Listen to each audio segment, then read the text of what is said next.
तो आगे students question यहाँ पे गिवन है, a block of wood in water with 4/5 of its volume submerged. 4/5 volume माने जितना भी टोटल वॉल्यूम है उसका 4/5 वॉल्यूम जो है वो डूबा हुआ है। If the same block floats in liquid, just floats in liquid मतलब इसी सेम ब्लॉक को अगर हम किसी दूसरे लिक्विड में फ्लोट कराते हैं तो जस्ट फ्लोट करता है, डेंसिटी ऑफ द लिक्विड बताइए कितना होना चाहिए। तो ये ऑप्शंस गिवन है, अब इसमें से चूज़ करना है कि कौन सा ऑप्शन जो है सही होगा। तो देखो सबसे पहले डायग्राम समझो, यहाँ जो डायग्राम दिया है इसको समझो पहले। जब हम पानी में डालें, ये मान लो पानी है, ठीक है, इसमें जब हम डालें इसको तो ये 4/5 ऑफ द वॉल्यूम समझ, माने ये टोटल वॉल्यूम अगर भी था तो उसका 4/5 माने 4/5 भी डूबा हुआ है, ठीक है। और इसी ब्लॉक को अगर हम दूसरा लिक्विड में डालते हैं जिसका डेंसिटी मान लो रो है, तो ये जस्ट फ्लोट करता है। जस्ट फ्लोट का मतलब इस तरह से, ऐसे पूरा एकदम जस्ट फ्लोटिंग कंडीशन में इस तरह से पूरी तरह से डूबा हुआ, ठीक है। तो बताओ कि जो डेंसिटी है लिक्विड का वो कितना है।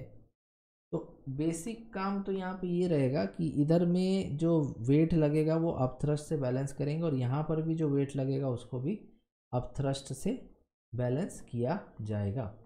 तो मान लो कि यहाँ पर वेट है mg और अपथ्रस्ट है fb। तो पहला सिचुएशन का काम पहले कर लेते हैं। एफ बी इक्वल टू क्या है mg, तभी तो फ्लोट करेगा, नहीं तो डूब जाएगा ना वो। F B equal to mg, float कराना है, चलो ठीक है। अब देखो अब थ्रस्ट क्या होता है, density of the liquid into volume submerged. कितना वॉल्यूम सबमर्ज्ड है, 4/5 of the total volume into g, rho V g बराबर मास। मास क्या लेंगे, density of the body into total volume mass into g. क्या क्या कैंसिल हो गया, we और जी कैंसिल हो गया। यहाँ से डेंसिटी ऑफ द बॉडी क्या आ गया, 4/5 of density of the liquid, ठीक है, 4/5 of density of the liquid. चलो तो लिक्विड माने क्या है, वाटर। वाटर का डेंसिटी 1000 होता है, तो 4000/5 कितना आ जाएगा, 4000 को 5 से डिवाइड करो तो 250, 250 इंटू 4 कितना हो जाएगा, ठीक है।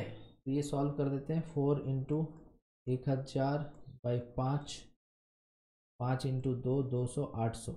बॉडी का डेंसिटी मेरे को पता चल गया, जो कि कितना है यहाँ पे 800 kg पर मीटर क्यूब। ये बॉडी का डेंसिटी है। अब हम सेकेंड कंडीशन में चलेंगे, इसको हम मिटा दे रहे हैं, तुम इसको नोट कर लो। ओके चलो नेक्स्ट। अब आ जाओ सेकेंड कंडीशन में, बॉडी का डेंसिटी हमको पता चल चुका है। अब देखो, अब यहाँ पर जो वेट है वो ऐसे लग रहा है और अब थ्रस्ट है वो ऐसे लग रहा है। अब थ्रस्ट क्या होगा, वेट के बराबर तभी तो फ्लोट करेगा, नहीं तो डूब जाएगा ना फिर। अब थ्रस्ट का formula, density of the liquid into volume submerge, जो पूरा वॉल्यूम डूबा हुआ है, इंटू जी बराबर mass, density of the body into volume of the body, पूरा वॉल्यूम वी इंटू जी। अब यहाँ से देखो वी जी कट गया, तो density of liquid equals to density of body, और डेंसिटी ऑफ बॉडी तो हम पहले से निकाल के बैठे, कितना 800 kg पर मीटर क्यूब। तो ये मेरा फाइनल आंसर हो जाएगा कि इस लिक्विड का जो डेंसिटी होगा वो 800 kg पर मीटर क्यूब होगा, तभी तो जस्ट फ्लोट करेगा। देखो एक्चुअल में ये फ्लोटेशन का कंडीशन है, इसको मिटा रहे, ठीक है।